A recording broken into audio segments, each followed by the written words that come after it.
Here's Dan Shapiro to help you find your edge, master your process, and own your future. Hey guys, good evening everybody. Welcome to another edition of the AccessToTrade.com nightly wrap-up show. Thank you very much for tuning in. Guys, take a moment out, support the channel, and click that like button and go, and hopefully I'll continue to do my best to point you in the right direction in a very unbiased manner. So February 2nd was the day that the NASDAQ 100, and let's use the QQQ as a barometer here of this discussion, lost its 50-day moving average. And ever since we've been underneath the 50-day moving average, the market has done absolutely nothing. Like literally from the macro point of view, has done absolutely nothing. You have oil headlines driven by war headlines, right? You have a lot of information, a lot of fluid information, a lot of really negative tones to what we perceive as a natural, organic stock market. And the good news is the bulls are holding ground, man. They really are. Every single time they look like they're about to lose the 150-day moving average, it's remarkable how the bids come and they just drive the market right back up. Here's the problem, right? They drive it enough up, but they can't get above water, right? That's the whole point. Just again, picture the 50-day moving average as water, right?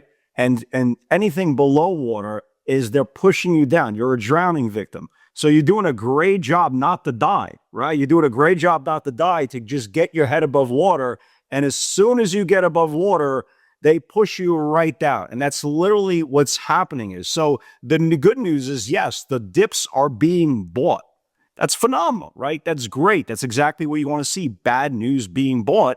But the problem is the same bad news that's being bought is sold towards the end of the day. And if you look at the QQQs today, this pretty much looks like an EKG machine, right? This is a 5-minute view. The 60 doesn't look as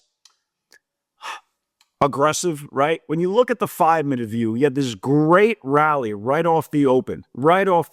And we were like, at one point, $2 away, not even, maybe even less, $1.50 away from reclaiming back the 50-day moving average. And the news that gapped down the market yesterday, that gapped down the market today, well, I'll tell you, it was a little bit, just a little bit, not as concerning. But the last few days, the same news that kept on gapping down the market, that the market rallied back, is the same news that they couldn't handle prosperity today, got sold off in the afternoon. You get this massive move up, consolidation, and then this massive move down. And again, we are still wrapped around this channel. So you're going to witness and you're going to experience kind of what I did today, right? It was one of those, like, usually I give an example. All you guys in the webinar who've been with me for 17 years, you kind of know. We usually get 2 or 3 good organic pivots, try to get X amount of whatever it is on the move, whether it gets, where it could be $1, $2, some days $10, whatever the case may be. And then there's days you're going to trade exactly the same thing in exactly the same time and be trapped in the interval. So on a normal day, I would trade 2-3 times, right? I try to keep it as minimalistic as possible, because the whole theory goes, the longer you're sitting in the casino, eventually you give it back. I traded Tesla 8 times today. Okay, just to give you an idea. I traded Tesla today 8 times, just off ranges, right? Top to bottom, bottom to top. I'm telling you, at some point it got so comical in the webinar, every trade I put on was going between 30 cents to 80 cents, maybe 90 cents. I could not get an expansion move literally the whole day. Okay, I wasted a lot of brain cells today. Literally every single time I put on Tesla, it was giving me moves 30 cents, 80 cents, 50 cents, 60 cents. And you're like, yo, this is just out of control. It got so comical at one point. I'll give you an example. Avago in the last few days has been a really, really strong stock. It's had good earnings, reclaimed the 50-day moving average, reclaimed the 64. So there was a big seller there at 350 today. Okay. There was a block that traded, if you guys go on my regular Twitter account, you'll kind of see, there was a block that was traded in the options market for nearly $157 million, right? Now, again, granted, there's a buyer in the block and there's a seller in the block, but the point is, Nearly $158 million was traded on that block. So I get long at 100 at 350. Guess what? The stock goes up 50 cents. At this point, I'm like, I can't do, this is just comical. The only good thing today, the only natural move today was Marvel. Caught a Marvel move, earnings high. Even that damn thing only went up $1. So at some point, you realize you're correlating your own trading with what's going on in the market. The only difference is I rarely trade in the afternoon, although I did catch another small bounce in the afternoon on Tesla, right? But you're generally going to be protected from the volatility in the morning because the morning is structuring some sort of themes, right? Some sort of personality for the day.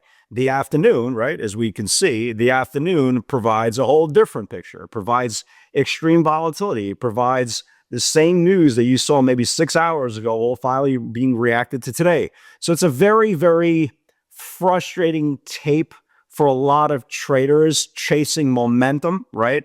I think in this type of environment, again, you have to identify your longs, you have to identify your shorts, and until we get out of this channel, and again, this is now since February the 2nd. Tomorrow is going to be March 11th, so we're going in almost a month and a half. So the longer we stay in this range, you're probably going to get buyers to go on a strike. You're probably going to get sellers to go on a strike. And that's not a good thing, man. We want one group to either get back above the 50-day moving average or lose the 150-day moving average on the close to the downside and start either a next leg up or the next leg down. Now, whether we are going to need to wait for another week or so for more headlines to kind of start dying down, maybe some sort of, I don't want to use the word closure because there's no closure in a potential regarding a war, right? There is no closure. There's casualties. There's no closure. But maybe we'll get a little bit more information that can get these stocks going in one way or another. My plan for tomorrow, okay, is being cash flow mode, right? I did a lot of charting today. And unless we get some really aggressive pulls tomorrow, I don't see how we get aggressive to the upside. Now, again, Oracle comes out with earnings after the close. Oracle looks like it had a pretty good quarter. Oracle right now is up about 8% after hours. Does this pull up the software names? Does this pull up the semiconductors names? Does this pull up anything? To be determined? But the problem is, as you can see it, every single time we get any type of breathing, right about the drowning victim, they pull you right down. Again, that's a problem. Use this as a cash flow market. Again, hopefully we'll get a lot bigger moves than 50 cents to $1 tomorrow. But the point is, less is more in this market. Low-hanging fruit, low-hanging fruit, low-hanging fruit. Take the majority of your moves as cash flow, 50 cents, $1, $1.50. If it goes more, God bless. Where I messed up today royally, right? And I broke a very, very basic rule of the PS60 theory. Now, what's the basic rule of the PS60 theory? So I had a pivot on Micron, right? And there was a really big level here at 408, okay?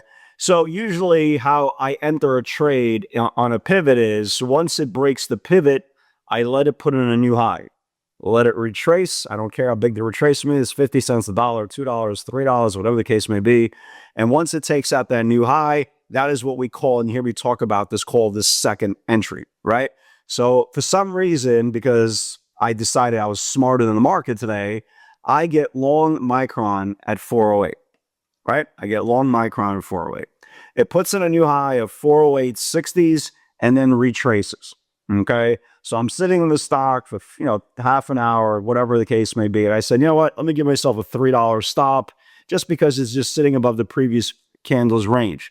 So instead of buying it as a second entry, right, letting it retrace and buying it through the new highs, I bought it the first time around. I wound up getting out of the trade, pretty much break even. And guess what happens, right? The stock takes out its second entry and only puts up an $8 candle without a downtick.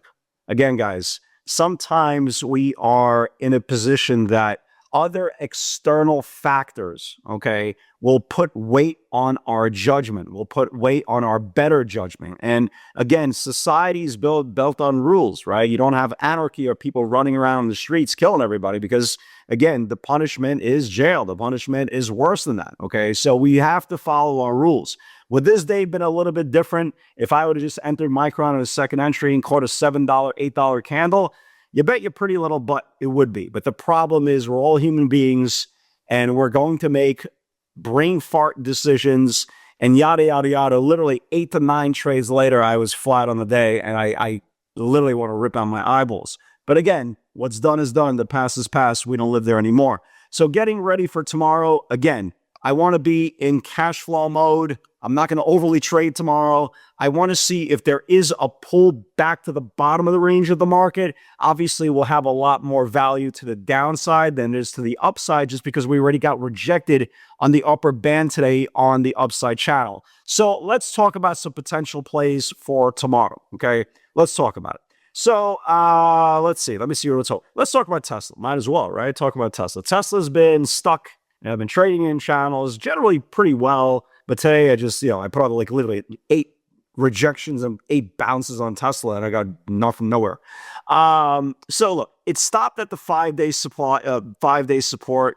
I want to watch this thing again. It's underwater, a lot underwater. If anything is going to get pulled, let's keep an eye on Tesla. Obviously, if the news comes out, everything I'm saying right now is a moot point. But the point is, I want to keep an eye on Tesla. If it loses the 5-day moving average, maybe they start moving it back to the downside.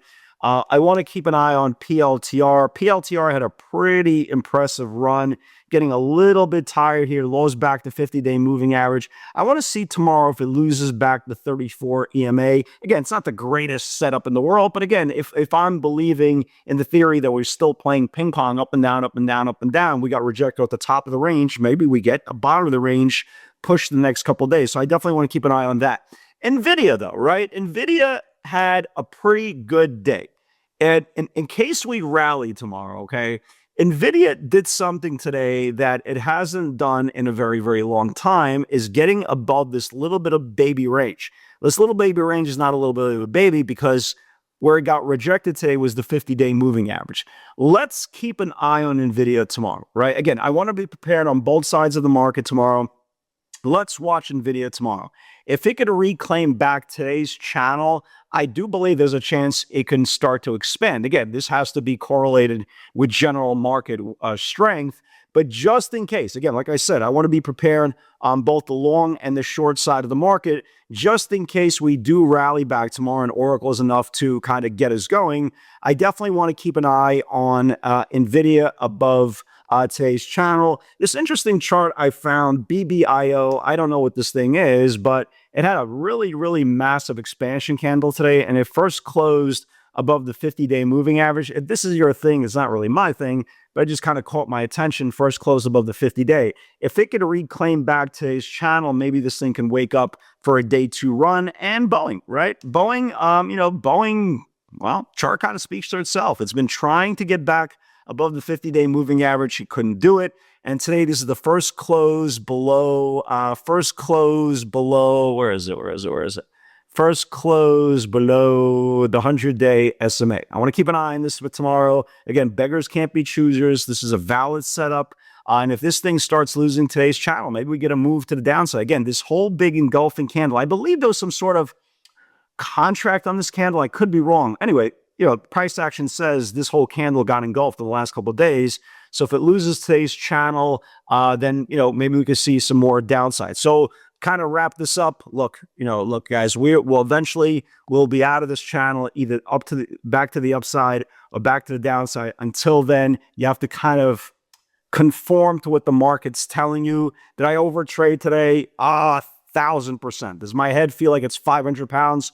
2,000%. But you learn from being a human being. You learn from screen time, and you don't correlate and you don't let it flow over for the next day to do exactly the same thing. Adjust or die. Such is trading, such is life. Guys, have a great night, everybody. God bless, and I'll see you on the field tomorrow.